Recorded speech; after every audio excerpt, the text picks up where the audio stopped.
Amen kuJesu Kristu. Amen nasebandleni lakhe. Siyanibingelela ekuseni bazalwane. Bantwana bakaNkulunkulu, nina abafuna ukungena ezulwini manisuka lapha emhlabeni. Vulani amehlo wenu womoya bazalwane nibheke kahle, nibone kahle. Angeke nibone kahle if amehlo wenu akagezwanga ngegazi likaJesu. Vulani amehlo wenu womoya so that nizobona kahle bazalwane. Zincane izinto ezimukisa abazalwane ezihogweni. Bazalwane lalelani, kule Sunday le esiya kuyo yi-16 zikaJune, and then you know kahle ukuthi lapha eSouth Africa ilanga labasha, it's a youth day, ilanga labantu abasha. Then I know ngoba 16 zikaJune zizabe ziku-Sunday esiya kuyo, then kulamabandla amaningi abantu bazo-organize bayenze imicimbi lapho kulamabandla wabo ukuthi abantu abasha bazojabula esontweni.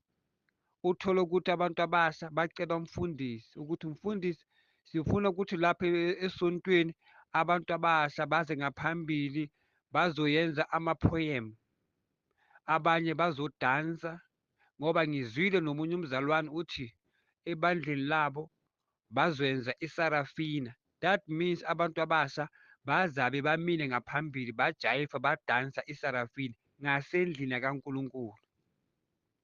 Bazalwane, lalelani kahle, vulani indlebe zenu kahle ngoba iBhayibheli masiyifunda ku-Ezaya ithi lalelani nina abavaleke indlebe. That means kunabazalwane abavaleke indlebe. So-ke ngoba kunabafundisi abangafuni ukukhuza ibandla, then-ke thina or mina ngizakhuza ibandla-ke mina. Ngizokhuza ibandla, ngikhuze nomfundisi, ngikhuze nomamfundisi. Ngikhuza umfundisi nebandla lakhe ngoba asifuni ukuthi umfundisi nebandla lakhe baye ezihogweni. Then-ke ngoba kunabafundisi abangafuni ukukhuza ibandla, siyabakhuza-ke today. Bazalwane, ningayenzi anything esontweni. Esontweni likaJesu akusisonto lomfundisi. And esontweni kulapho abantu abadala nabantu abasha bafundiswa khona izwi likaJesu, intando ikaNkulunkulu ukuthi siyongena kanjani ezulwini. Singena masiphilela uNkulunkulu kanjani. Bazalwane, esontweni akusikula siyo-celebrate khona izinto zethu zalapha emhlabeni eziza namafashini wamademoni lapha emhlabeni. Izinto zamademoni bazalwane or izinto zabantu zingangeni endlini kaNkulunkulu ziyoyenzwa ngasendlini kaNkulunkulu. Izinto zabantu maziyenziwe la kuhlangene khona abantu endlini zabo. Endlini kaNkulunkulu makuhlangane abantwana bakaNkulunkulu kushumayele izwi likaNkulunkulu. Kunabantu ngizwile bayodansa isarafina esontweni just because bafuna ukujabulisa abantwana babo. Bathi it's a youth day. Bazalwane, akuna youth day ezulwini, akuna youth day nalapha emhlabeni, akuna youth day kubazalwane.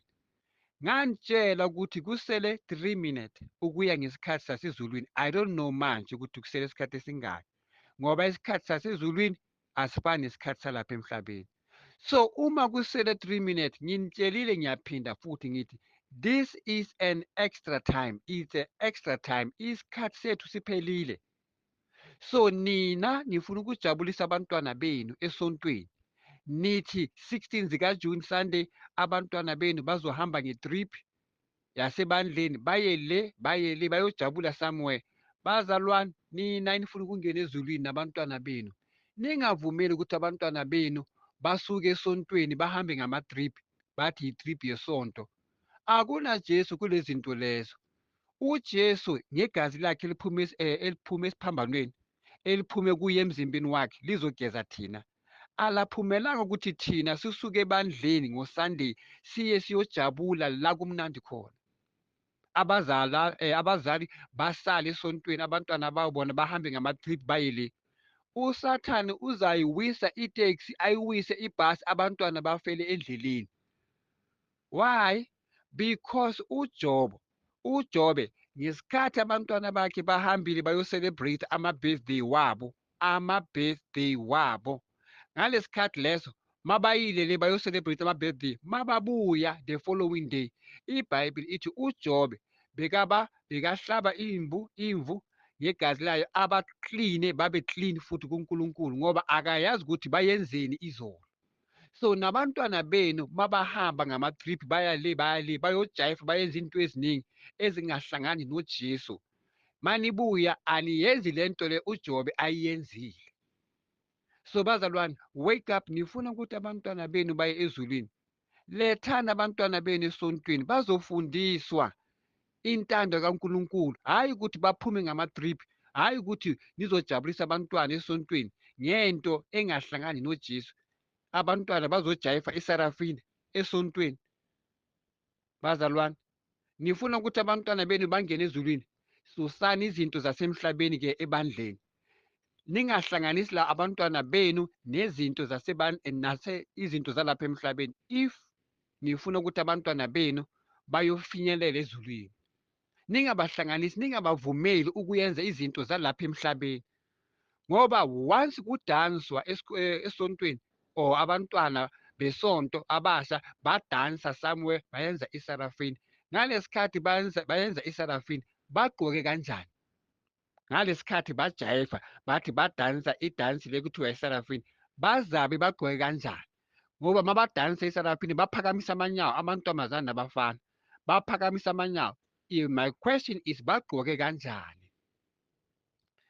Bazalwane, ningavumeli abantwana benu ukuba nelanga lelo abazoli-celebrate nge-16 zikaJuni esontweni. Esontweni bafundisi, shumayelani abantu nibatshele ukuthi baphenduke, ngoba abantu abaningi bagcwele emabandleni and uJesu uthi bagcwele kanje, it is because basindisile kodwa abakaphenduki. And yena uzolanda ibandla elisindisile laphinda futhi laphenduka, laphila ngobungcwele, laphilela uJesu. Hhayi nje ibandla elisindisile, lifanele ukuthi liphenduke. Ngiyandlula lapho. Bazalwane, ngiyaphinda futhi ngithi kunabantu abacelebrate ama-birthday wabo. Bazalwane, do not celebrate your birthday ewuzalwe ngayo abazali bakho. Nginitshelile and niyaphinda niya-celebrate. And ngizwile ukuthi abanye ngoba ilanga labo le-birthday abangani namafamili babawishela i-good luck, babawishela i-happy birthday, so bona bayajabula.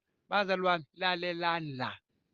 If usindisiwe, lahla umuntu wakudala. Umuntu wakudala makaphume kuwe. Umuntu wakudala a-celebrate ama-birthday, umuntu wakudala ajayivayo, umuntu wakudala ayenza lento leya naleya ayithandayo, angeke angene ezulwini. Bazalwane, uma usindisile wabhabhadiswa, lahla umuntu wakudala. Nganitshela ngathi ninga-celebrate i-birthday yenu ngoba ingilosi elihamba nabazalwane, once wena uthi this is my birthday today, uya-celebrate, abantu bayajabula nawe bakulethela ama-present. Wena uma ujabulela ama-present lawo, or wena uphumile uyo-celebrate nabangani somewhere, or uyo-celebrate nabazali bakho, ingilosi elihamba nawe ngoba umzalwane omunye nomunye ophilela uNkulunkulu unengilosi lakhe elihamba naye elimgadile ukuthi uSathane angakubulali. So lelo ingilosi lelo liyasuka phambi kwakho uma wena ucelebrate your birthday la uzalwe khona abazali bakho. The angel iyasuka kuwe kuza amadimoni lawo kade ahamba nawe kuqala ayabuya futhi eza kuwe, bathi wena awukakasindiswa ngoba usacelebrate ilanga lelo uzalwele esonweni ngalo. Bazalwane, nganitshela nganifundisa, ngiyaphinda futhi ngithi ingilozi ziyasuka ziya lapha ezulwini ziyotshela uJesu ukuthi Lord Jesus, ngisukile kuloya muntu loya. uJesu makabuza ukuthi usukeleni, athi lo muntu loya ujabulile nabangani bakhe, bayaphuza, bayadla, bayenza i-music, bahlezi bayadla, because i-birthday yakhe lo muntu loyo le azalwa ngayo. So-ke bazalwane, ingilozi ziyahamba zikushiya uyi-one wena if ucelebrate ilanga lakho, i-birthday yakho. Ingilozi liyahamba abona ukuthi wena awukakasindiswa, ngoba umntwana kaNkulunkulu uzalwa kabusha, uba ne-date entsha le asindiswe ngayo lapho azalwe khona uJesu. So if wena awuzalwanga uJesu usa-celebrate i-birthday yakho yakudala, ingilozi liyahamba likushiya uyi-one, and the following day or the following week or few days to come, if wena awuxolisi, awurepenti, awuconfess ukuthi Lord Jesus, ngi-celebrate i-birthday yami 3 days ago or 2 days ago or izolo, if wena awurepenti, ingilosi alibuyeli kuwe nomoya engcwele akabuyeli kuwe, bathi wena ubuyele esonweni, awusindiswanga, ufanele ukuthi uyorepenta, uxolise kuJesu, usindiswe futhi. Ngoba wena ucelebrate i-birthday yakho, kusho ukuthi wena uJesu ukufele, wasindiswa, wanikezwa i-new birthday, new birthday. Bakunikeza ukuthi manje usuzalwe kabusha ngaleli langa leli. So wena i-birthday yakho yabazali mayifika ubuyela kuyo futhi. So leya yakaJesu iyasulwa, iyakhanselwa, ikhanselwa wuwe, ngoba wena le yakaJesu awuyi-celebrate, ucelebrate le yabazali, then ingilosi likushiya uyi-one. Wake up bazalwane, zincane izinto eziyofaka abazalwane ezihogweni, ngoba abantu abaningi ngasezihogweni bathi bona bebangayazi lutho. So wena siyakutshela kodwa awulaleli, usajabulela izinto zalapha emhlabeni, kanti le verse lena ifundisa wena and ikhuluma nawe uma ithi those who love the world are the enemies of God. Ivesi le ikhuluma nawe ngoba wena usawuthanda lo mhlaba lo. Abantu mabakulethela ama-present uyawathatha and uyawa-celebrate nama-birthday, lama-present, bakulethela ama-present uyawathatha, uyawajabulela, then-ke mawenza kanjalo u-amukela ama-gift aphuma kuma-devil worshipper spiritual. Izandla kuzaba izandla, nobuso kuzaba ubuso babangani bakho, but in the spirit world ubuso bama-devil worshipper yibo abaletha ama-birthday, ngoba wena usindisile, une-date la uzalwe khona kabusha.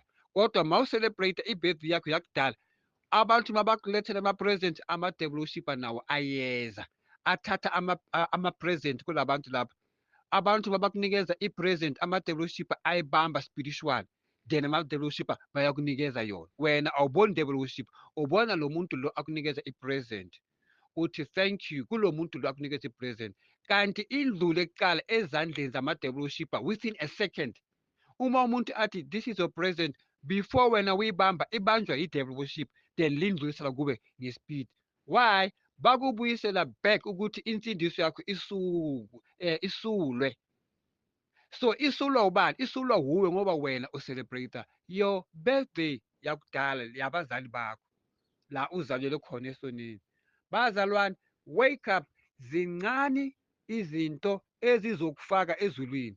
Abefundisi benu abanikhuze, so mina-ke ngizonikhuza, ngikhuze wena nomfundisi wakho noma mfundisi wakho, ngikhuze futhi nani nebandla lakini, ngoba anikhuzeki noma senitshelile.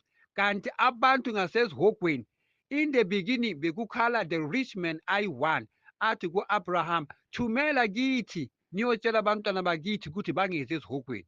In the beginning it was like that, but manje nginitsheli ngathi millions zabazalwane ngasezihogweni ziyakhala zithi, Abraham, thumela abazalwane bayokhuza le emhlabeni. So siyanikhuza-ke, sikhuza umfundisi noma mfundisi nebandla lakhe. Amen.